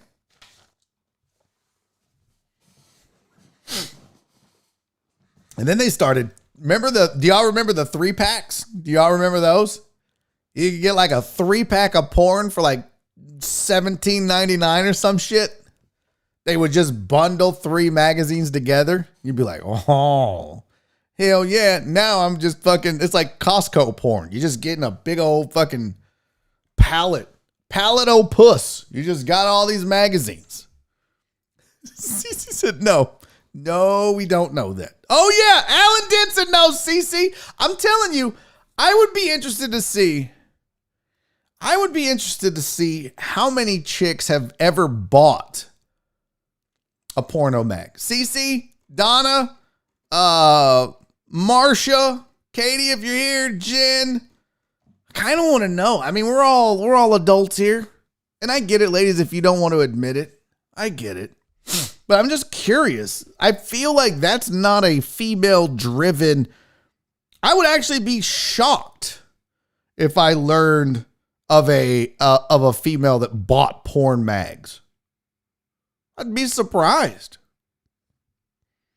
Like Playgirl. I know Playgirl makes them. What is the circulation? Let's see what Playgirl. But I feel like Playgirl wasn't bought by women as much as gay dudes, but they would just be like, oh, it's for my wife. And then, because back then it wasn't acceptable. It wasn't okay. It wasn't a societal norm like it is now. No one gives a shit if you're gay now. No one cares. Nobody cares. It's like, cool, good for you. That's just normal to us now. So if a dude bought a Playgirl, you'd be like, yeah, that makes sense. That's what he likes. But back in the day, they'd be like, it's for girls. No. Playgirl's circulation numbers. Let's see here. Oh, they got a Wikipedia for Playgirl. I swear if there's a bunch of dicks that pop up on my screen. Playgirl started as a quarterly. Oh, it's been a quarterly from 2010 to 2016. It started monthly from 73 to 2009. It was started by Douglas Lambert and Ira Ritter. It was founded in 73. Where's the circulation numbers? Circulation. Celebrity nudes. Okay. I don't see circulation numbers. I remember doing this on the air one day, though, where we went through all the different names for porn mags. It was hilarious. Yeah, I don't see circulation numbers. Oh, they did a Man of the Month centerfold? Okay. They had somebody from Hee Haw and Playgirl. What the fuck? 2 issues of Playgirl were published with race car driver Mike Hiss in the January 73 issue. And the Hager twins, Jim and John, from TV's Hee Haw, in the February 73 issue. Those are the centerfolds. Interesting. Yeah, it doesn't have circulation numbers. But I'm just curious. Let me check the chat here real quick. D-Mata reads Playgirl for the articles. You're such a dick, Tony. I swear. Mimi! Mimi! You old rascal, you. Okay, I stand corrected. I dig this. I like that ladies like, yeah, I'll say it with my chest. I don't give a fuck. I mean, Jen said not it. Marsha's never bought one. Cece said as a gag. As a gag for a party. I love you, Cece. You're so goddamn funny. Donna, can't say that I have. PK, only ever as a gag. Sylvia said, nope. Lisa said I had a subscription to Penthouse. Fuck yeah. What's up, Katie? Jess said, nah, I had access to the internet by the time I was old enough to see porn. Okay, but I get that. I get that. Lisa O said, yeah, the lesbian does. Mimi. See, that's the other thing. I think underrated was the Lisa. I think just like Playgirl, really, a lot of dudes, a lot of gay men, homosexual men probably read it. I imagine that there was a big lesbian population that was getting porn because that's what they were into. So that would up the numbers for females. Mimi said yes. What up, Stephen Luther? He said, what up, Barry and Deckheads? Got in late because of work. Actually, I'm just early for tomorrow. I'll go back and listen to the previous stuff I missed later. Oh, good, man. We're going to do the comment challenge. You get one toy to play with as an adult that you missed the most from your childhood. What would it be? Playgirl with Brad Pitt. Was that a thing? Did they show his dong? Did they show his dong, Mimi? Oh, my goodness. Woo. Burt Reynolds on the bearskin rug. Yeah, baby. Dicks are weird looking. I don't want to play girl. Can we be honest? I think Cece brings up a good point here. I think dicks are gross looking. I think dicks are gross looking. I think a lot of people would agree. I'm sure some people are like dicks are beautiful, but I would agree with that. I think that's why it's less of a thing. I don't know. I mean, look, let's be real. There are some women's Virginias that aren't attractive. And I don't want to be vulgar. I don't want to be crass. Even though that's kind of my thing. But yeah, I think it's a point. Dicks are weird looking. It's like, you know,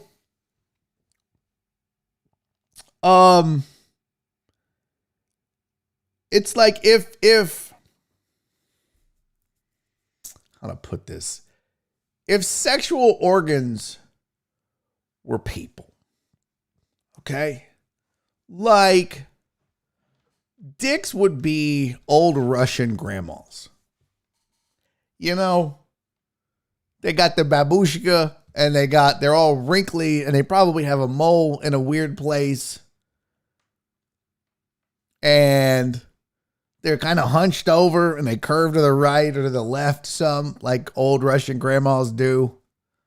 You know what I mean? Like, and boobs are like the old Russian grandma's hot Russian granddaughter. That's what boobs are. They're perky. And sure, there are different sizes and shapes, but they're all super cute. And then like Virginias.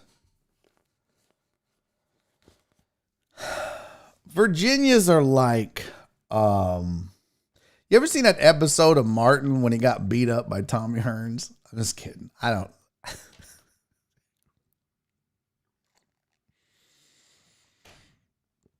Oh my goodness. Women are better to look at. I think we can all agree that when you look at the two bodies, I'll say this. Even a woman that's not in perfect shape. Right? Like, yeah, if you go look at a Playboy or you go look at a Hustler, you go look at some of these magazines and you see some of these women, you know, like even these Instagram hoes and they're all like, oh my God, I worked out again. And they're eating like 3 peanuts a day and they're in just perfect shape. And yeah, that's cool to look at when they're nude. But even women that are like, I'm a fucking person and I don't have time for all that bullshit. And I'm just going to be who I am.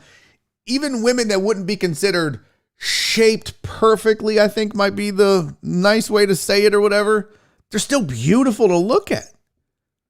They're still beautiful creatures. That's where part of the difference is between men and women. Women can be curvy. Women can be thin. Women can be out of shape. No one wants to see an out of shape dude naked. Nobody. I will look at an out of shape naked woman all day and night. Titties is titties. Nobody wants to see the dick of an out of shape man. Nobody wants to see his gut.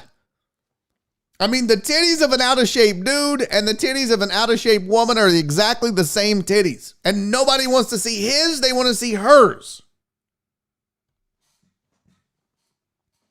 It's crazy, but that's how it works. That's how it works. No one wants to see fat dudes. No one wants to see out of shape dudes. No one wants to see some dude with a gut that he has got to pull up.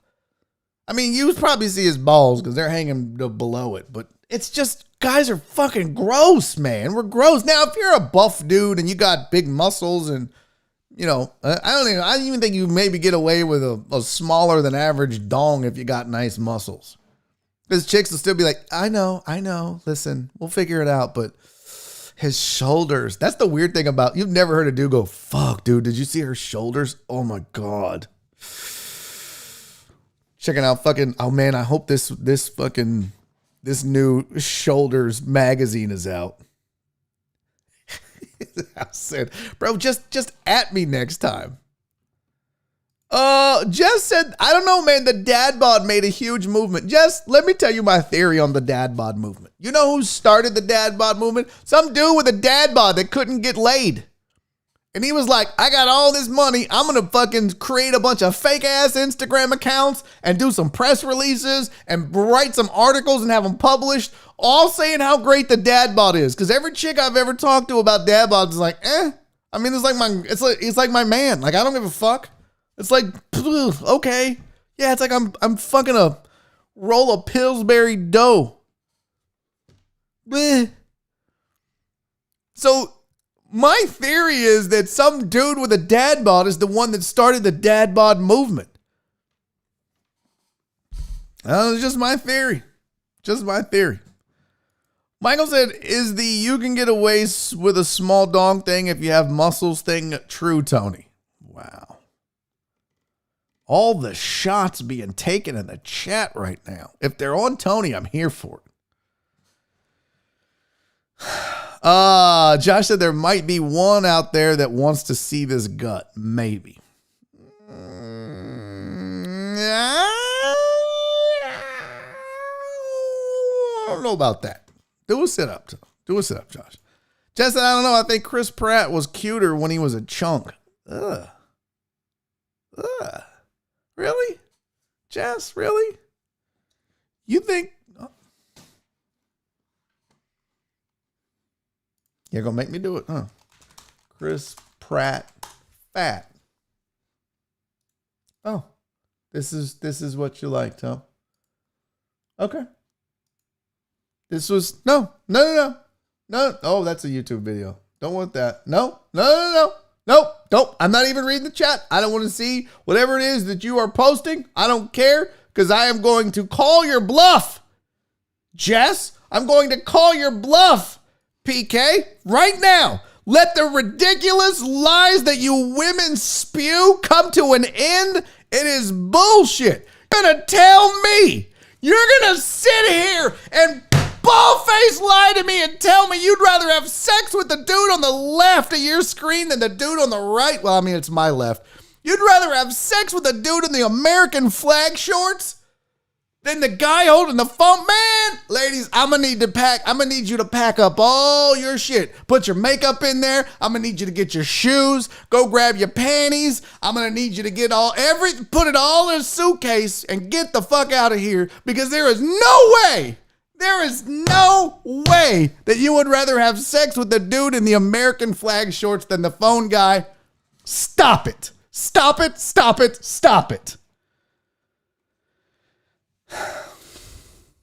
Cece's like, see, fuck that. Give me all the guy in the black. Exactly. And Cece, even if he wasn't from the Congo, right? Like, you would be fine with that if he wasn't, you know what I mean, big dong. I mean, look, some people didn't watch that episode, so you can't, I know it's an inside joke, but, yeah. Oh, Rev said he was funnier when he was chunky. Fat people are funnier. I mean, I was way funnier on stage fat than I was skinny. I wrote the best jokes fat. I don't know what happened right now, but yeah. So ladies, nice try. Seriously. Nice try with the old, I liked Chris Pratt when he was chunky. No, you didn't.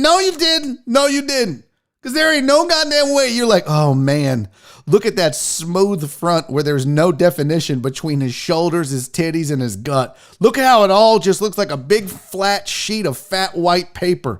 Oh God. Nope. Said no one ever.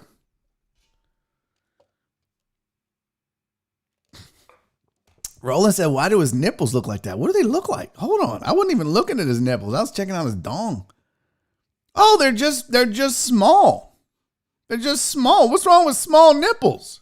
I got small nipples. Don't knock them. See, when you got small nipples and you see the dude on the right working out, then you're like, oh, look, if you're a dude with chest muscles and your titties kind of point to the ground, that's dope.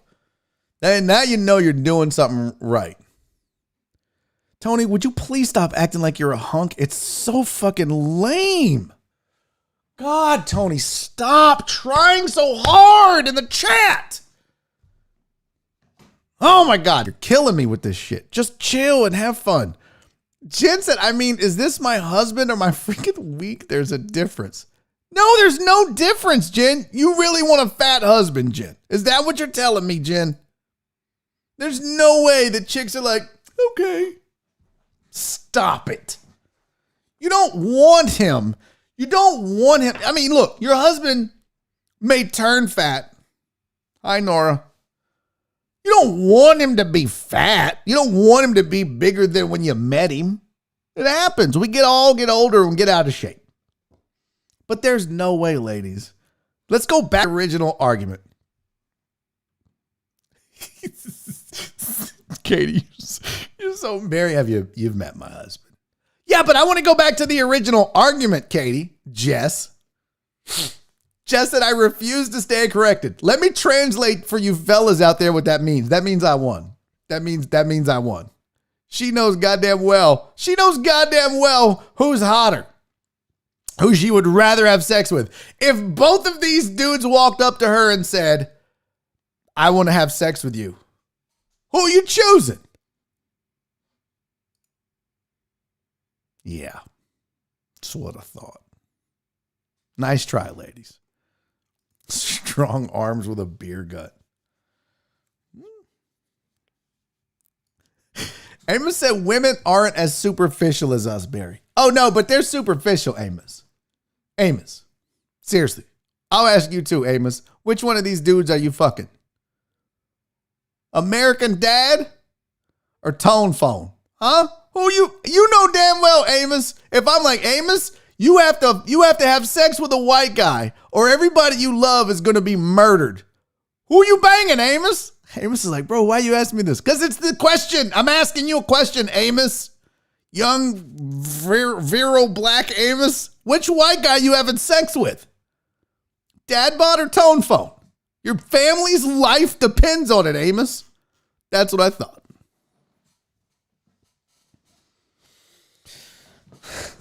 Poor Amos. He's like, bro, why are you making me have sex with these white dudes?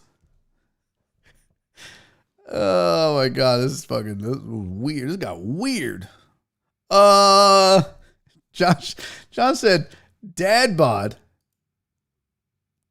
equals better have a good personality. Muscle bod equals next morning. What was your name again? Yeah, well, chubby folks do more. Hey, fat dudes try harder. I'll tell you that much. And they've proven they can eat, ladies.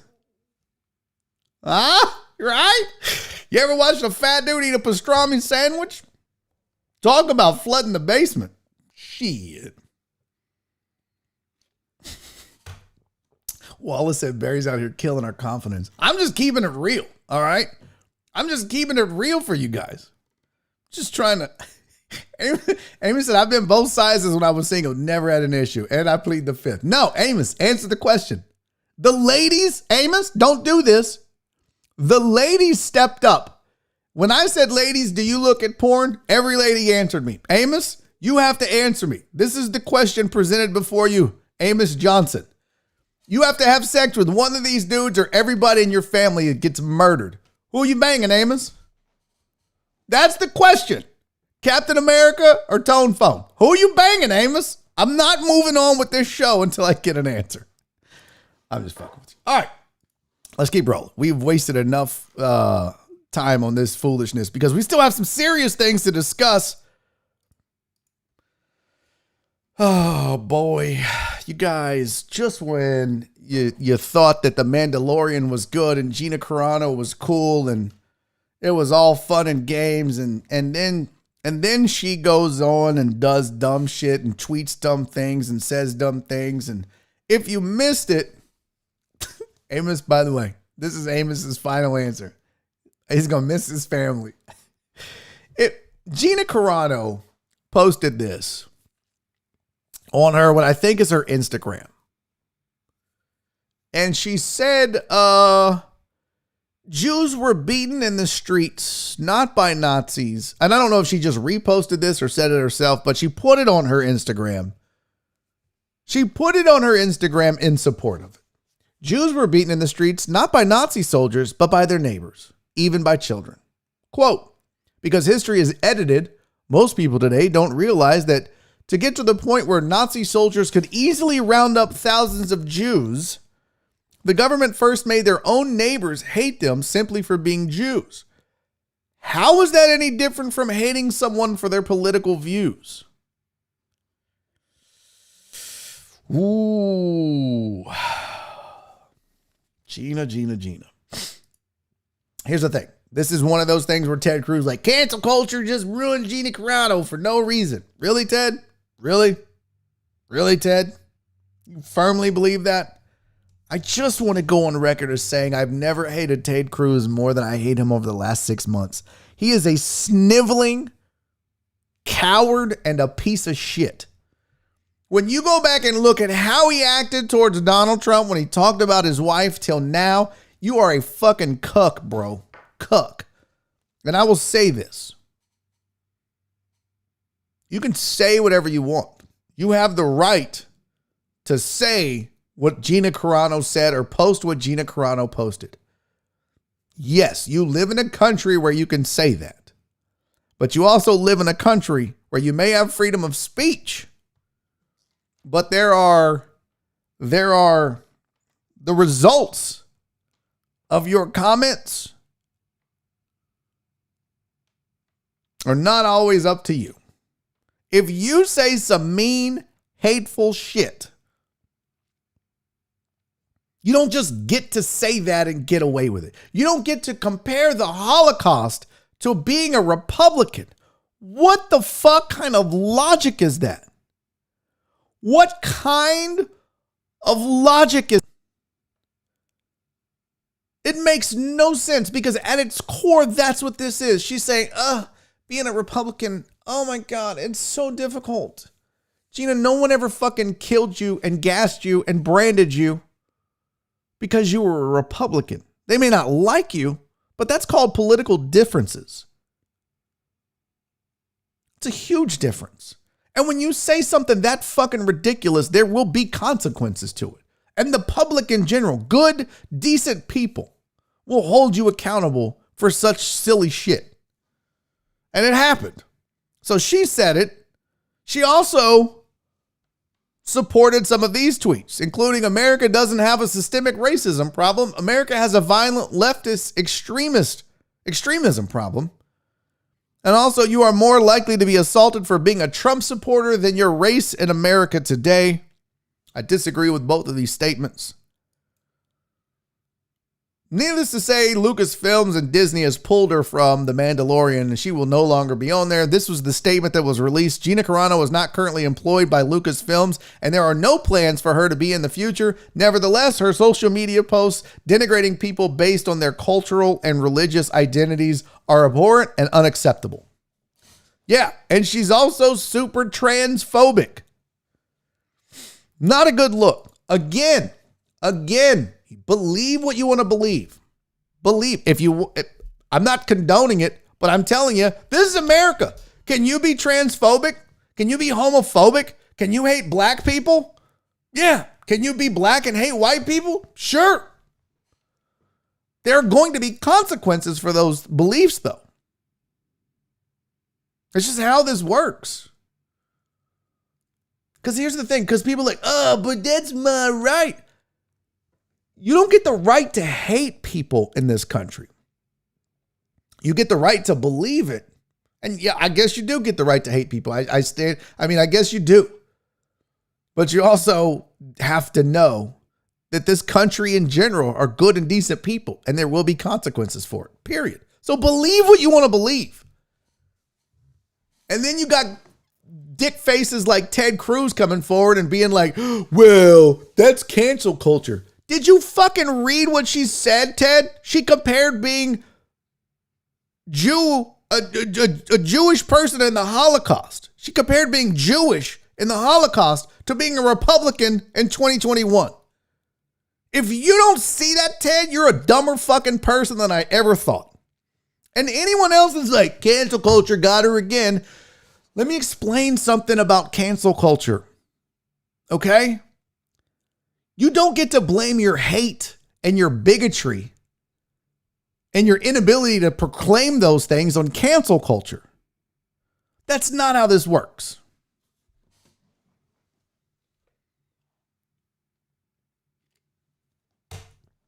That's the crazy thing to me is the only people that are complaining about cancel culture Seriously? The only people complaining about cancel culture are the people that are defending or have been accused of racism, homophobia, transphobia, sexism, pedophilia. I mean, like, really? Really? Oh, man, they just gonna cancel me just because I called a bunch of people the N-word. Yeah, because it's hate. Is that what you're telling me, Ted? Oh, no, don't cancel me. I just want to spew this hate rhetoric. It makes no sense why you would be opposed to cancel culture.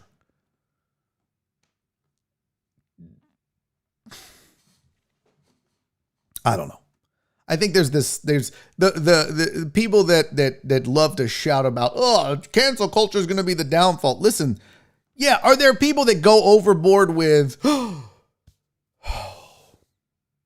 I can't believe you said that. You should have everything taken away from you. There's got to be a line, people. There is a line. But for the most part, people that are getting canceled, it's not because of cancel culture. It's because of what they said. Total Dallas said she's not canceled. Go find another studio. Ain't nobody working with her now. Total Dallas. Ain't nobody working with her. What's up, Ron? Cece said, I hate that she said it, but I like that she did so we know who she really is. I agree with that. And look, it's funny because people on the right say, oh, it's so hard to be over here.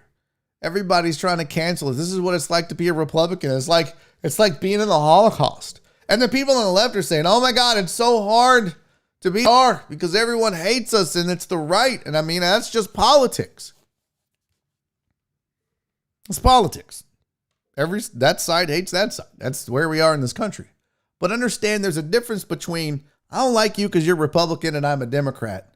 And I don't like you because you're a Democrat and I'm Republican. And then saying something so fucking ignorant as comparing your political affiliation with being Jewish in the Holocaust. That level of ignorance is astounding.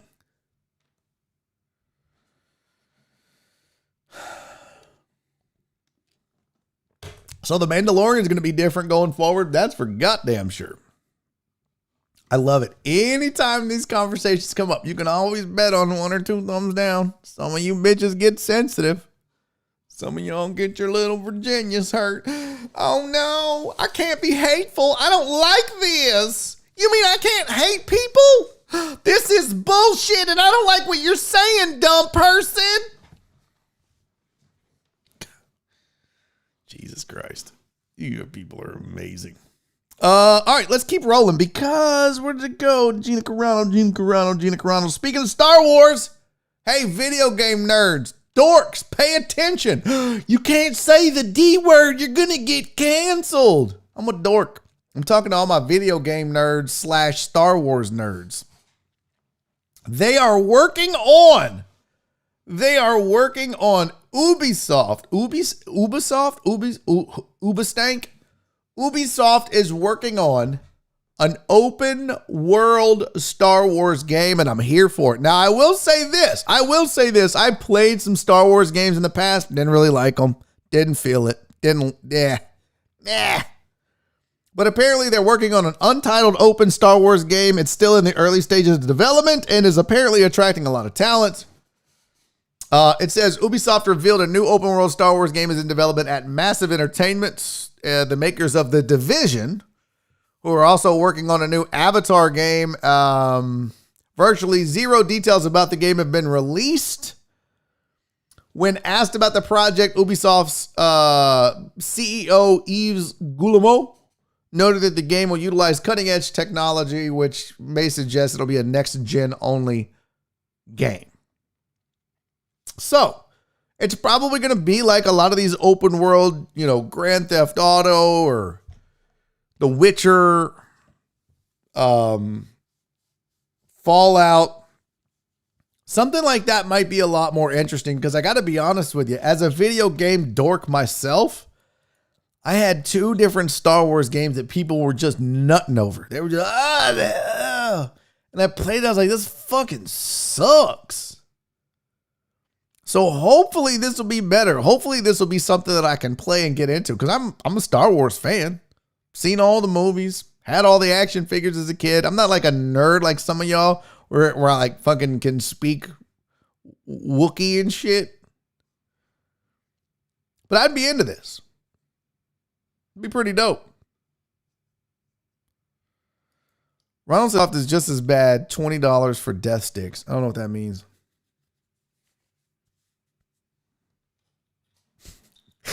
Michael says, as long as we don't have to play as a Holocaust-denying Magalorian, I'm in. That's pretty funny. Call of Duty would have made a killing. On what? What is Knights of the Old Republic? Was that a really good game, Matt? What is that? I like the idea of using the next-gen console stuff. Here was the quote from the CEO. We're very happy to be partnering again with Lucasfilm Games. The project will be added by our massive studio who will make the most of their cutting-edge technology, including the Snowdrop engine, to deliver a groundbreaking Star Wars adventure. We're very proud of this collaboration, which is a testament to Ubisoft leadership and expertise, notably in creating amazing work. Yada, yada, CEO speak. So they are teaming up with Lucasfilm to do it. Lucasfilm Games. That's a lot to say. Is it Lucasfilms or is it Lucas Games? It's Lucasfilm Games. They're getting a lot of applicants looking to get in on what could be the biggest Star Wars game of the year. So apparently they're trying to, like, a lot of people want to be actors or voiceover people for it. So pretty interesting. Another star kind of fucked up, you guys. I'm sure you heard this by now, but Bruce Springsteen got DWI. He's in court. It happened in November. We're just now hearing about it. They're like, oh my God, Bruce Springsteen drunk driving. Bro, it was November. If you weren't making a big deal about it then, why the fuck am I seeing this all over God's green earth? Everywhere I turn, Bruce Springsteen, drunk driving. Oh no, so I know I'm a Bruce fan. Can't stand his music. Don't like it at all. I think Bruce Springsteen might be next to Elton John. No, not Elton John. Yeah, Elton John probably too. But next to, what is this dude's name? Billy Joel. Bruce Springsteen might be the most overrated musician on the planet. Yeah, I said it. Don't at me, hoes, because I don't give a shit if you disagree. But also, let that man live his life. I'm not suggesting or condoning drunk driving, but don't be trying to make a big deal out of it now. When it happened in November, you should have made a big deal out of it then. So he's in court, and now it's public record, and they're all like, oh no, Bruce was, yeah, so he's fucking human. He made a mistake. Dangerous mistake, not cool. Should have to suffer the consequences and penalties like everybody else. But he's human. He fucked up. Let that man live his life. And I knew this. Look. Barry about to cause some chaos. I knew it. Oh, look at that, bitches. We're out of time. Oh, I'll be damned.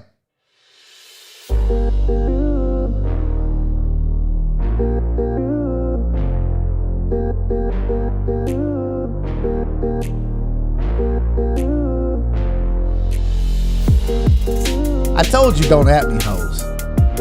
Bruce Springsteen, Elton John, Billy Joel. Overrated. All of them. All three of them suck. Hey, if you haven't subscribed to the channel, probably won't now if you're a Bruce, Elton, Billy fan. I don't care. I don't like who I don't like.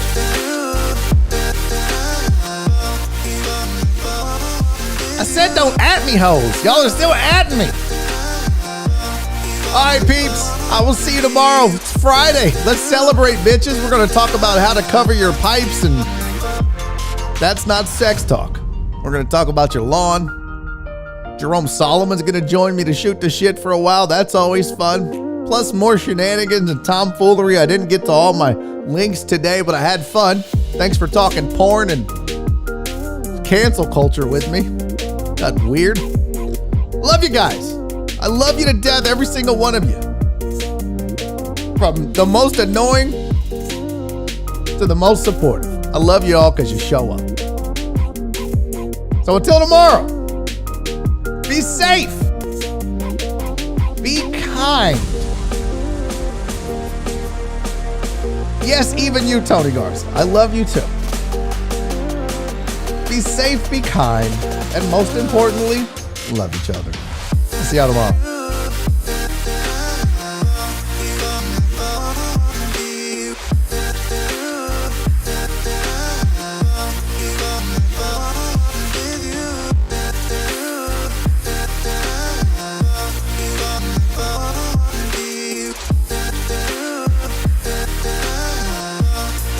Lies!